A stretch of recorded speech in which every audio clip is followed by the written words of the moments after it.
Well, g'day. My name's Ray James and I'm the Acting State President of RSL New South Wales.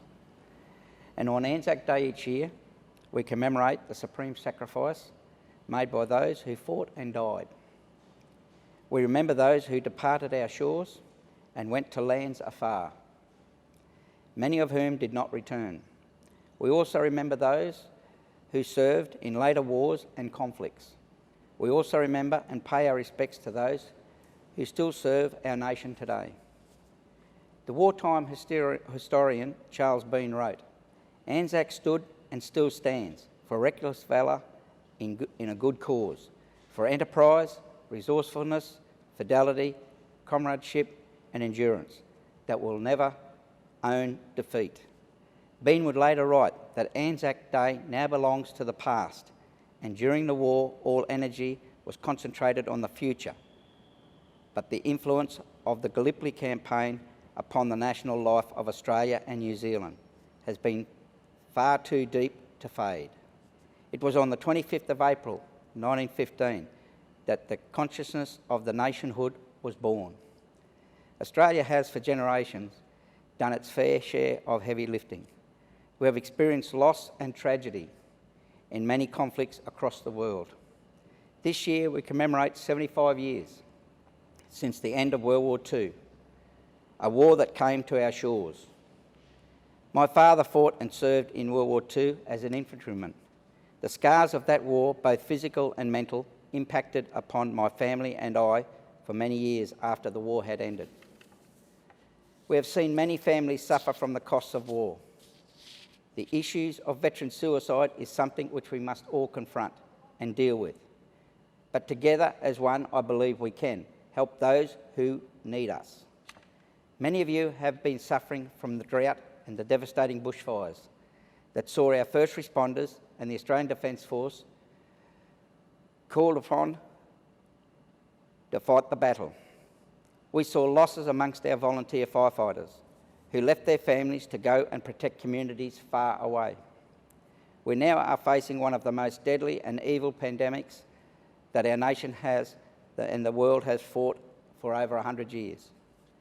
The last time our nation suspended ANZAC Day services was in 1919, which the Spanish flu created havoc and death on a large global scale. We now face COVID-19 virus threat. It has already taken the lives of Australians. It has placed a huge strain on our brave and tough healthcare workers who are on the front line of this disease. We have our first responders, the police, the paramedics and now the Australian Defence Force trying to stop the spread. We also have workers working around the clock to ensure our supplies of food, petrol and other essentials are provided to the community. The Prime Minister and Premier of New South Wales, along with other leaders, have had to take some tough decisions. These have placed many of our veterans and the broader community into economic stress, and many have lost their jobs.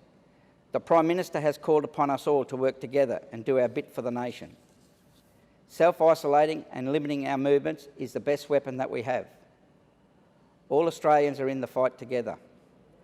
We have all been called up to assist your nation that is in need. This perhaps is the greatest threat that we will face, and I urge you all to do what our leaders and medical experts have asked us to do. RSL New South Wales have had to make difficult decisions. It was one that I know has caused many of our veterans and the community heartache.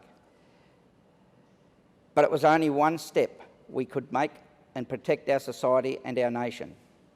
We will get through this. We will rise again. We will conquer this. But we will need to do it together and as one. Those original ANZACs fought and died for our way of life and our nation. They heard the bugle call and enlisted. This is our moment, even our older veterans, to do our duty again. It is our duty and our obligation as Australians to do what we can do to stop the spread of the COVID-19. We need to respect and adhere to the tough decisions being made by our leaders so that we can rise again and rebuild our nation like we did many times before. As the son of a veteran, as a veteran and the father of a veteran and a father-in-law of a veteran, I ask you all to take time on ANZAC Day to remember those who served, those who died and those who are still serving. I would like you all to go out into your driveway on Anzac Day at 6 a.m. and stand there to remember those who have served our nation.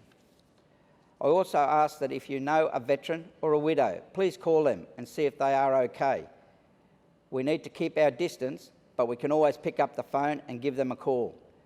Many of our veterans and widows live alone and have been isolated from their families and the community.